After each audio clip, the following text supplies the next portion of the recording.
Now let's talk about client-server architecture. So when you're going to be designing the resources for whatever solution that you're going to create, one of the architecture styles that you may have to deal with is client-server architecture. And so with client-server architecture, the important thing to understand is that you're going to have a server, and that server is going to provide services to your client system, right? So if you are creating an app and your app needs to be able to send out an email, you may be connecting to an email server. So basically your client computer is going to communicate with your email server, and that is what will send the emails out. If an email comes in, it will come into the server, and then basically that will be sent to your machine or to your code so that the email can get processed. So when we're talking about client-server architecture, we're generally talking about two systems or more, but one is going to be the client, one is going to be the server.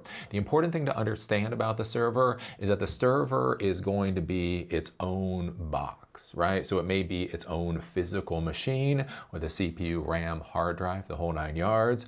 It will have an operating system installed on it, either Linux or Microsoft, and then it will have software installed on it, server software, again, email server or file server or VPN server, that type of thing, and that will provide services to the client system. So when you're thinking about client-server architecture, there are a few reasons why you might go with client-server architecture. The number one reason is legacy, right? What every IT geek loves to hear is basically it's what we already have. We already have an email server running. We already have a file server running. We already have whatever server running. Since it's already running and we already pay for it and maintain it, that is the box that you're going to use. So that's one of the reasons that you might use client-server architecture. The other reason you might use client-server architecture is in many ways it can be designed to be more secure than other architecture styles. So there's something called service-oriented architecture we'll talk about in a while, and basically that is where you have a service up on the internet and basically your code or your computer communicates up with that service. The thing is, if that service is up on the internet, basically everybody in the world can see that service. Ergo, anybody in the world can try to hack that service, right? So if somebody tries to do a brute force attack against that service, they might be able to get into your account basically by trying to hack it. The thing is, when you start looking at things like client-server architecture, this is an architecture that's designed so that only the normal client computers of the server are supposed to communicate with the server. So many times when you think about client-server architecture, you'll think about computers that are in one facility, right? So you have one building, you have client computers in that building that communicate with the email server in that building. Well, the thing is that email server is in the building. It's not directly connected to the internet. So in many ways, it is more secure than an email service that might be connected directly to the internet. So basically, the client computers inside the building are able to communicate with the server, but the outside world should be prevented from trying to SSH into it or something like that. So that's one of the reasons you might go with a client-server architecture. The other reason you might go with client-server architecture is, again, speed, performance, and cost. So when you go with service-oriented architecture, we'll talk about in a bit, you're generally having to pay for the resources that you use. The good part is when you don't use very many resources, it's incredibly inexpensive. The bad part is as soon as you start using a lot of resources, it gets very expensive very quickly. Right? Well, if you have a server, again, under a client-server architecture, and you just buy the server, right? You plunk down $5,000 for the server and the server rack and the UPS and all that kind of thing.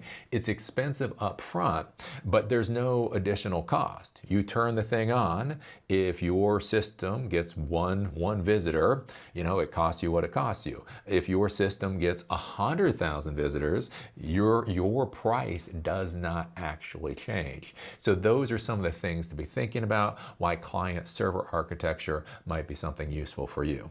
So now let's go to the whiteboard to kind of reiterate and rehash why client-server architecture is decent from a security standpoint, right? So imagine you have your facility here and you have the server that your code is going to be interacting with. So let's say, again, you have something like a MySQL database here, you have a database server, and then you're going to have your box with your code, whatever it is. So basically you're going to have this Python script and it's going to be interacting with the database server.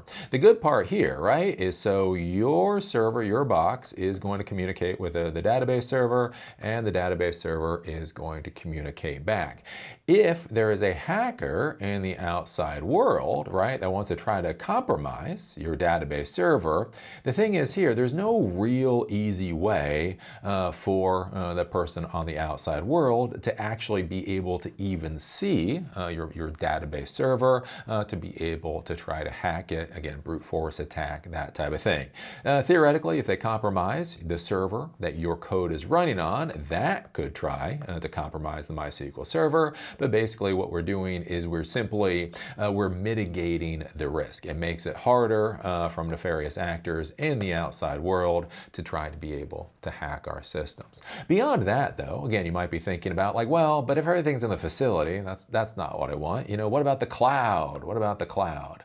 Well, basically on the cloud, again, you could create a MySQL server up in the cloud, but you could do it in a VPS, what's called a virtual private server. Now, the thing is, with this MySQL virtual private server, right, you can put a firewall on there. And so basically, you can have your code running somewhere in the world. Again, so you have your Python code running on your platform, and it's going to communicate up to that MySQL server. Well, with a firewall, basically what you can say is you can say, I only want a certain IP address to be able to communicate with this MySQL server, right? So I don't know, 65.22.64.5, right? So if this IP address tries to communicate with a MySQL server, it is okay, let that traffic go through and let their response return. On the other hand, if you have a nefarious actor, right, you have the hacker out here and they try to come in, let's say they come in at IP address 102.99.64.66, right? Basically, the firewall is going to see that IP address. It's going to say it's not this IP address, so that communication isn't even going to be able to go through. Therefore, they're not going to be able to brute force attack your system, try to go through SSH or that type of thing. So from a security standpoint, this is one of the reasons why client-server architecture can be a valuable thing to have. Another reason you might want to do the client-server architecture is simply for performance, for speed, right? So if you go up and you use some kind of cloud service and everybody in the world is also using the cloud service, the reality is you have no idea how much RAM you're really being allocated. Even with like VPSs and that type of thing, you'll be told how many vCPUs you have. What does a vCPU even mean? Honestly, most of the time, I don't know. What are called the IOPS? Basically, this is the speed of the storage. So when you're communicating essentially with the equivalent of the hard drive, how fast is that, right? When you're using a shared platform, the fact of the matter is you have no control over these resources, and worse than that is that you don't know what resources are being allocated to you. So one of the nice things with a client-server architecture is basically you build your box, right? So you either have a physical box, or up in the cloud, you have a VPS, you have a virtual private server, and then you can just, again, spec out the box as you see fit. So you want 32 gigs of RAM, you want a solid state drive of whatever size, you want whatever CPU you want on there, so some fancy CPU. If you want a GPU, you can add that GPU, again, if you're going to be doing things like AI functionality and that type of thing, and then you control all of this. And the other nice part about this is that you basically are the only user of the system, or basically whoever is using your software will be the only user of the system. So instead of hundreds or thousands of millions of people using the exact same system, only the users of your software are going to be using that system, so you can track resource utilization, you can manage resources. If you need more RAM or something like that, you can simply add more RAM to figure out the performance for your system. So this is one of the other things too about this kind of like client-server architecture, and why you might want to go with it, is that you actually get to control the resources that your code is going to need to be able to perform whatever services it's performing.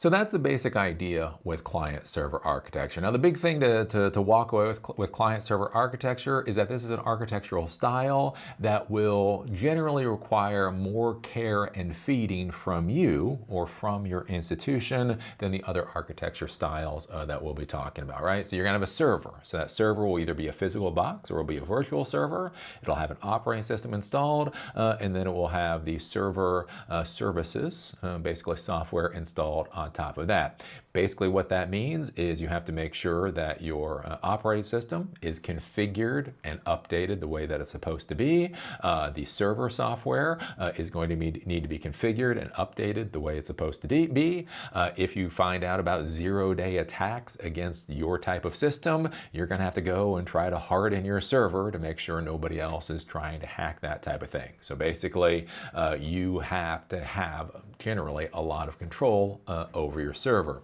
So you're going to have your client. It is going to communicate with that server. And the benefit there is generally, because you do control your server, you have more control over the resources. So does your server need a better CPU? Does it need more RAM? Does it need something else? Since you control it, you can see what the resource utilization is, and then you can upgrade the server as need be. Again, versus a lot of the services out there where you get a lot of fuzzy words that don't actually mean a whole hell of a lot. So it can be difficult to figure out where there are problems, where there's latencies and issues with the system if you're using somebody else's service. So that's one of the reasons, again, to be thinking about this client-server architecture. So that's the basic idea. Again, once you get to client-server architecture, there's a lot more that goes into it, but that kind of gives you an idea of what's going on.